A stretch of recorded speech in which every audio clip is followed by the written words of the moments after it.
Hello दोस्तों, फिर से मेरा यूट्यूब चैनल पे आप लोग को स्वागत है। जो स्टूडेंट या जो लोग पहली बार मेरा ये यूट्यूब चैनल देख रहे हो, उसके लिए एक बात बोलना चाहता हूँ। मेरा इस चैनल में जितना भी मैं टॉपिक पढ़ाने का कोशिश करता हूँ, सब डी फार्मा रिलेटेड होता है। और अगर तुमको ये डी फार्मा का सिलेबस दूसरा कोर्स में भी होता है तो तुम भी ये वीडियो देख सकते हो, ठीक है।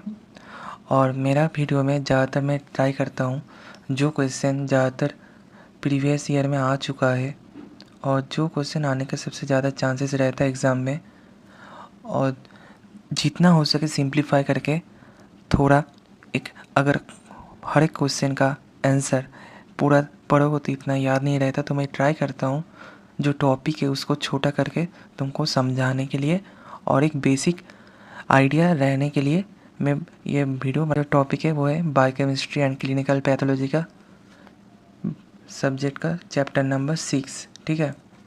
इससे पहले बहुत चैप्टर में पढ़ा चुका हूँ, शायद 3 से 4 चैप्टर में पढ़ा चुका हूँ।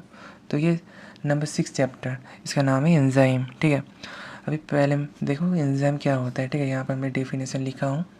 Enzyme is a biological catalysts mostly protein in nature produced by living cell which increase the rate of biological reaction in the body without being permanently change और यूज्ड अप। इसका मतलब है एंजाइम एक biological catalyst होता है जो ज़्यादातर किससे बनता है, प्रोटीन से, ठीक है। मोस्टली प्रोटीन से ये बनता है, ठीक है।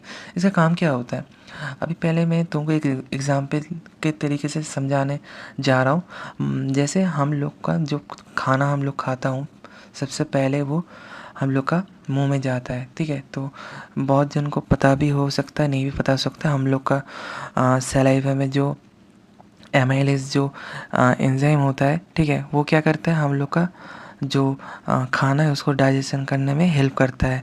तो वो एक तरह का एंजाइम ही होता है, ठीक है। उसके बाद देखो, हम वो सिर्फ हेल्प कर रहे हैं, ऐसा नहीं वो एंजाइम ख़त्म हो जा रहा है। तो वैसे मान लो ये चीज़ें ऐसा ही है, ठीक है। अभी जो एंजाइम है, एक बात याद रखना, ये प्रोटीन से बनता है। किससे बनता है, ये प्रोटीन से उत्पन्न होता है, ठीक है। उसके बाद देखो मैं यहाँ पर लिखा हूँ बायोलॉजिकल कैटलिस्ट, ठीक है। कैटलिस्ट क्या है, ये क्वेश्चन में तुम्हारा मन में आता है, यहाँ पर मैं पढ़ा दिया हूँ ये वर्ड का माने क्या, मीनिंग क्या है, ठीक है। तो यहाँ पर देखो मैं लिखा हूँ बायोलॉजिकल कैटलिस्ट का मतलब है it helps reaction happen faster in living organism but remain unchange at the end of the reaction, ठीक है। इसके बाद है नेक्स्ट जो टॉपिक है वो है प्रॉपर्टीज ऑफ एंजाइम। तो एक एक करके मैं पॉइंट पढ़ता हूँ, समझो अच्छे से। देखो फर्स्ट नंबर है enzyme are mostly protein in nature, ये पहले भी मैं बता चुका हूँ। उसके बाद है number 2 they act as a biological catalyst, ठीक है, ये भी बोल चुका हूँ। नेक्स्ट है they increase the speed of biological reaction, ठीक है, वही बात यहाँ पर मैं फिर से लिखा हूँ। Then number 4 they are not permanently change after the reaction.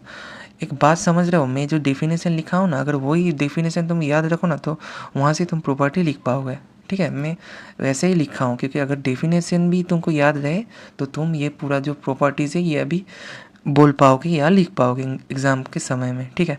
Number 6 देखो, सॉरी नंबर 5 क्या है, they work on small amount, यानी कि इसको ऐसा नहीं काम करने में बहुत सारा एंजाइम लगेगा, ठीक है, थोड़ा एंजाइम से काम हो जाता है। उसके बाद देखो there activity decrease at very high temperature.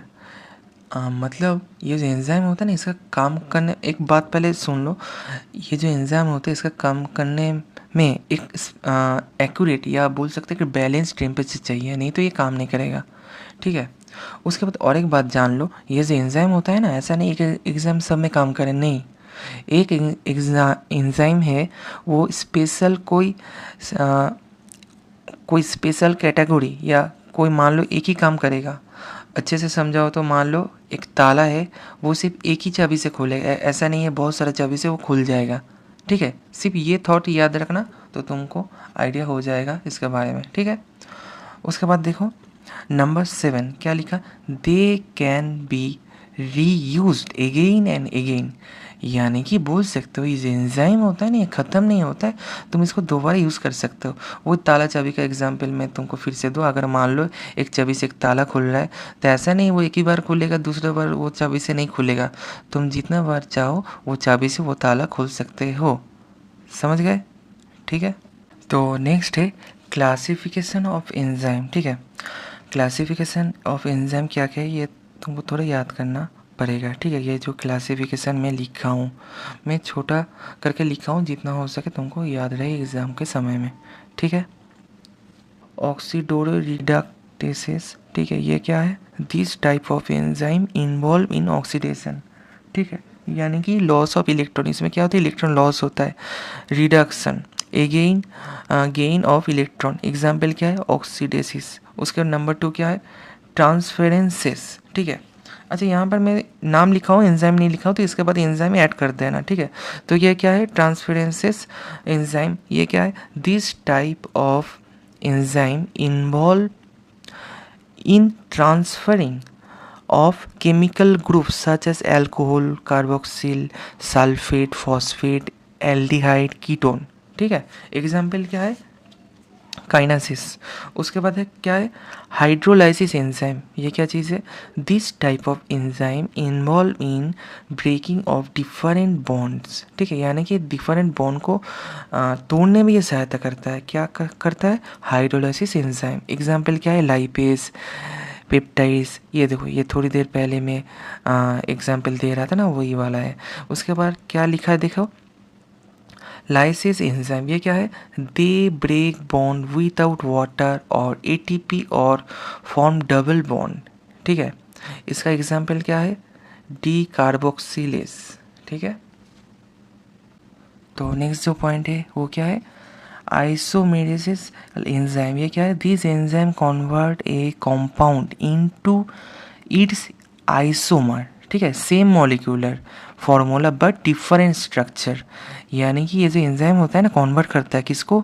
Same molecular formula को करता है, लेकिन डिफरेंट स्ट्रक्चर में ये कन्वर्ट करता है।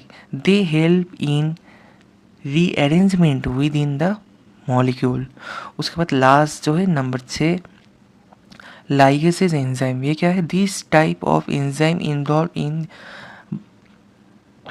बाइंडिंग और joining of two molecules together. ठीक है, ये जो क्लासिफिकेशन है ना, तुमको थोड़ा याद करना पड़ेगा।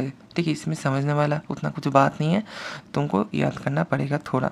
ठीक है, लेकिन मैं यहाँ पे बहुत जितना छोटा हो सके उतना कोशिश किया छोटा लिखने में। बुक में देखोगे तो बहुत बड़ा बड़ा डिफिनेशन होगा, लेकिन वही चीज़ मैं यहाँ पर लिखा हूँ। ठीक है, उसके बाद नेक्स्ट क्या है देखो, फैक्टर इफेक्टिंग एंजाइम एक्टिविटी। मतलब ये जो एंजाइम है ना, इसका जो काम है या मैकेनिज्म है, कौन सा चीज़ से इसका मैकेनिज्म इफेक्ट होता है। तो पहले देखो क्या लिखा हूँ। Number 1 concentration of substance, number 2 concentration of enzyme, number 3 effect of temperature, number 4 effect of pH, number 5 effect of UV rays, number 6 effect of inhibitors. ठीक है, नंबर 7 इफेक्ट ऑफ एक्टिवेटर। ठीक है, नंबर देखो कॉन्सेंट्रेशन ऑफ सब्सटेंस मतलब मान लो जिसमें काम कर रहे हैं ना, उसका कॉन्सेंट्रेशन ज़्यादा होगा तो क्या होगा? एंजाइम का काम करने में थोड़ा दिक्कत होगा, या बोल सकते हो थोड़ा ज़्यादा फोर्स लगाना पड़ेगा। उसके बाद कॉन्सेंट्रेशन ऑफ एंजाइम क्या है?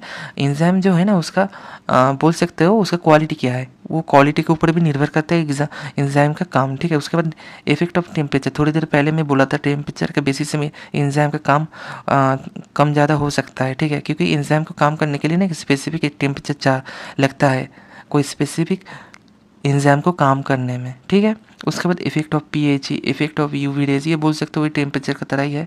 ठीक है, ये समझ गए। मैं यहाँ पर 7 लिखा हूँ क्योंकि जितना हो सके अगर 7 पढ़ोगे ना तो छोटा छोटा करके मैं लिखा हूँ, तो 4 से 5 तो तुमको याद ही होगा। ठीक है, अभी एक एक करके ना समझता हूँ। ठीक है, जो फैक्टर था उसको थोड़ा डिटेल्स में समझता हूँ। फर्स्ट है देखो कॉन्सेंट्रेशन ऑफ सबस्ट्रेट। ये क्या है? When substrate concentration increases, enzyme activity increases because more enzyme substrate complex is formed after all active site are filled. ठीक है, saturation, the reaction rate become constant, maximum velocity. उसके बाद क्या है number 2, concentration of enzyme.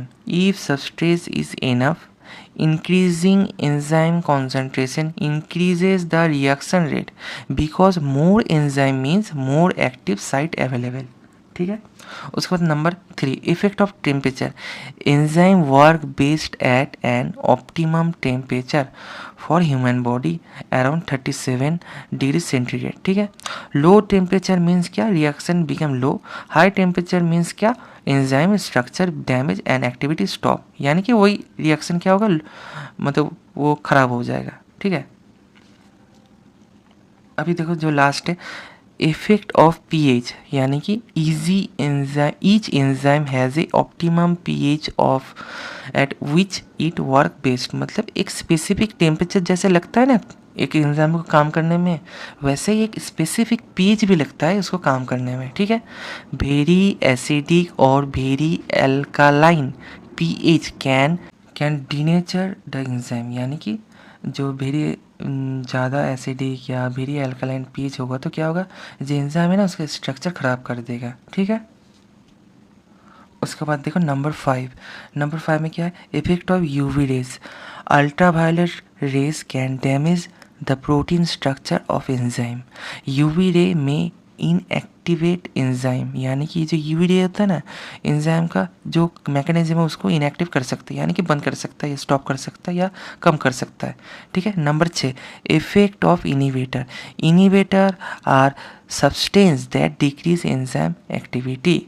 ये तो simple है, इनिवेटर होगा तो काम तो रुकेगा ही ना। उसके बाद number 7, effect of activator are substance that increase enzyme activity, यानी कि ये जो एक्टिवेटर है ना ये एंजाइम का काम को ज़्यादा से ज़्यादा बढ़ा देता है। ठीक है।